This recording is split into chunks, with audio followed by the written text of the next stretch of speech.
When we take PALIT cards into consideration, it's not just taking the performance and price and the visual aspect, but it's also something else that gives you a possibility to customize their graphic cards. Well, specifically the GamingPro. So, welcome to today's video. Today we're going to talk about PALIT GeForce RTX 5070 GamingPro OC, 12 gigs of GDDR7. But you already know those type of details a bit, and I am going to touch base a bit on the specifications as well, but going to go through the performance, couple of games, and definitely something interesting where this graphic card, this specific model, has an option from their website to download and to create additionally to make this graphic card epic in visual aspect. So as you already know, you already seen loads of benchmarks, and I'm just going to go through a couple of games just to give my 2 cents on the take and everything, and of course compare the pricing a bit and compare it against my RTX 4080 Super that I usually use.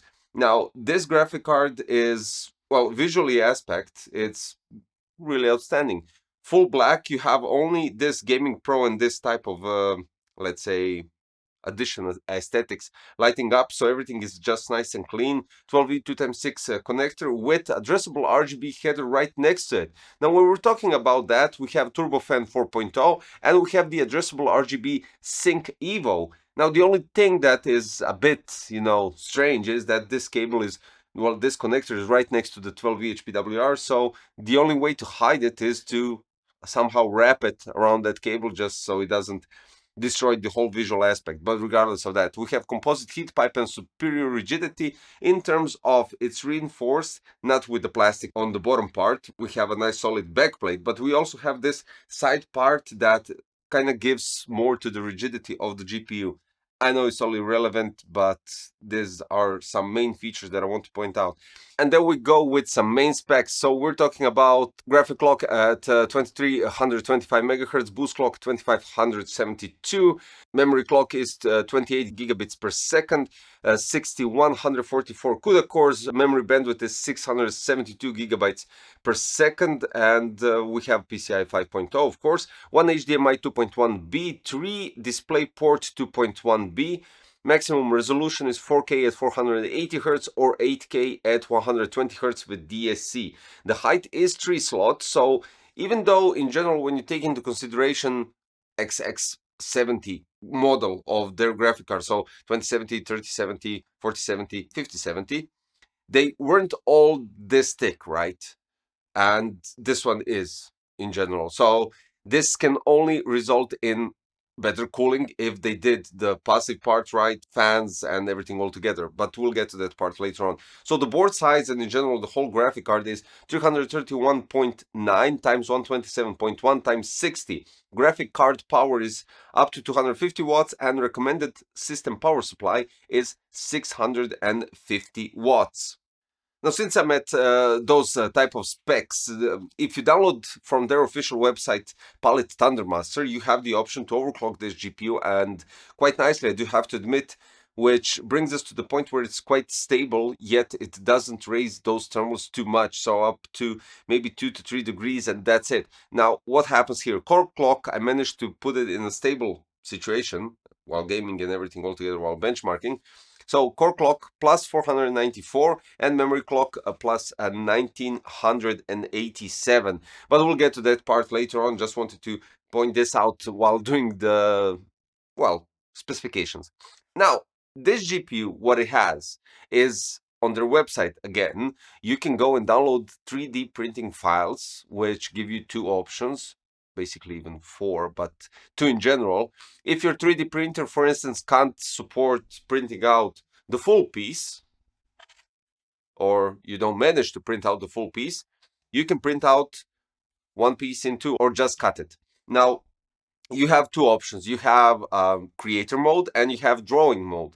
The creator mode gives you an option with flat lines, completely nothing on with the graphics on top. You can create whatever you want with it, with your own design.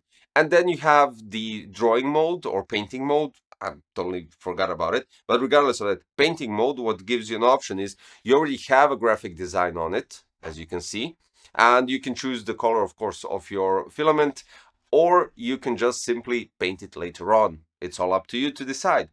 But as you can see, this is quite cool. And when you take into consideration that I just do this, of course, I have to fixate it a bit better, but it's just on a click. And I have a white GPU, and that's outstanding. You can have a red GPU, you can really go bonkers and do whatever you want, and it's really easy to remove it because each of these sides, well, specifically on this part, but here as well, you have some sort of a hinges that pop on the GPU, and that's straight as simple as that. What you can do is either go with half. I managed to squeeze this one in. This one was a bit trickier than the smaller backplate, but I had to cut out this part because it didn't fit in my Bambolab X1 carbon 3D printer. But regardless of that, it looks outstanding, and you can really pimp up your GPU. Now, that's it for the 3D printing part, and you can see from close-ups what you can do. And in general, this isn't the first GPU from them that they gave this option to do so. Even the past generation was a possibility, but unfortunately back then I didn't have a 3D printer to show you how to do that and similar stuff like that.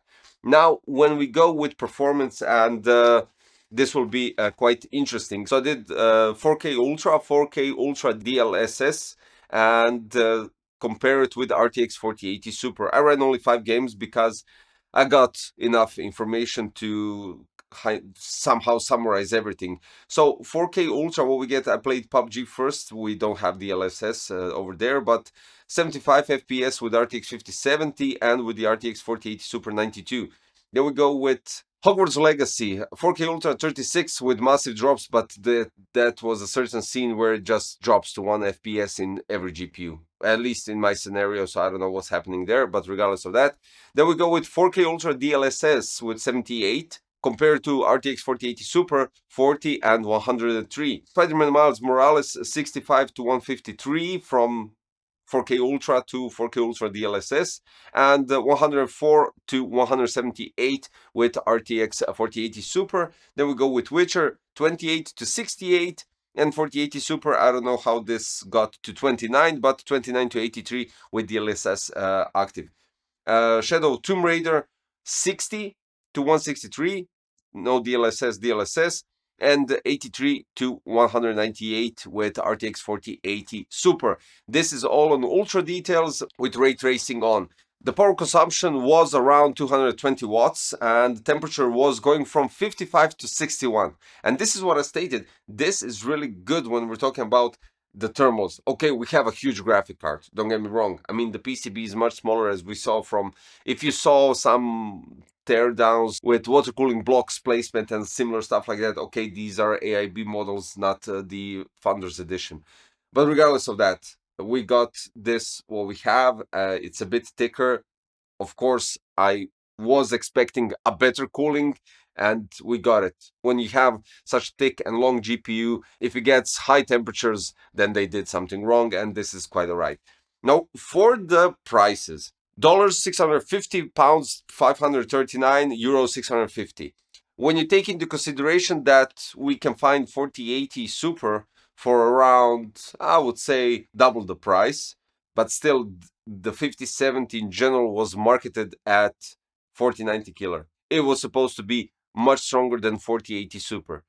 And taking that into consideration, I don't know what to say. It stacks, I think it should be stacking right below 4070 Ti Super. And I don't know, it's not PALIT's fault, of course, but I would say that in general, NVIDIA's RTX 5070 should be priced for this one around 400 pounds, dollars, euros, whatever. It's just the difference in conversion, so it would be much, I would say 350 pounds, and I think that would be a great price to start with. In general, the whole 5000 series, the prices are just way too high. It's nothing to do with PALIT. PALIT did an outstanding job in terms of cooling, the design, the visuals, and of course, my favorite thing, 3D printing the shell and creating your backplate and the front panel, giving you a possibility to pimp up your graphic card. And I don't know, you can't find a white GPU or you can't find a red GPU because they rarely exist or anything if it's not a limited edition. You create your own GPU. So thumbs up to PALIT for that, for cooling, for literally everything that they did regarding this GPU. NVIDIA, yeah, well, I don't have to repeat what everybody else said. In general, yeah, that's it for today, guys. The links for the 3D print models are in the description, as well as for their ThunderMaster software. So if you already have a 5070, 70 Ti or anything similar to that, you can definitely check that out. And yeah, lovely card. Performance, price, not so much. So yeah, that'll be all for today, guys. And of course, I'll place the link for the PALIT GeForce RTX 5070 GamingPro OC for their website, official website, so you can check more details if I might have missed something or skipped something. But this was just a bit of my 2 cents and more into what PALIT gave the 5070 more in compared to the performance. It's not just performance and the price and everything altogether. It's just something more of a value when we're talking about visual. But some of you will care, some of you won't. So I'm just gonna leave it at that. And thanks for watching today's video, guys. See you very soon. Bye bye.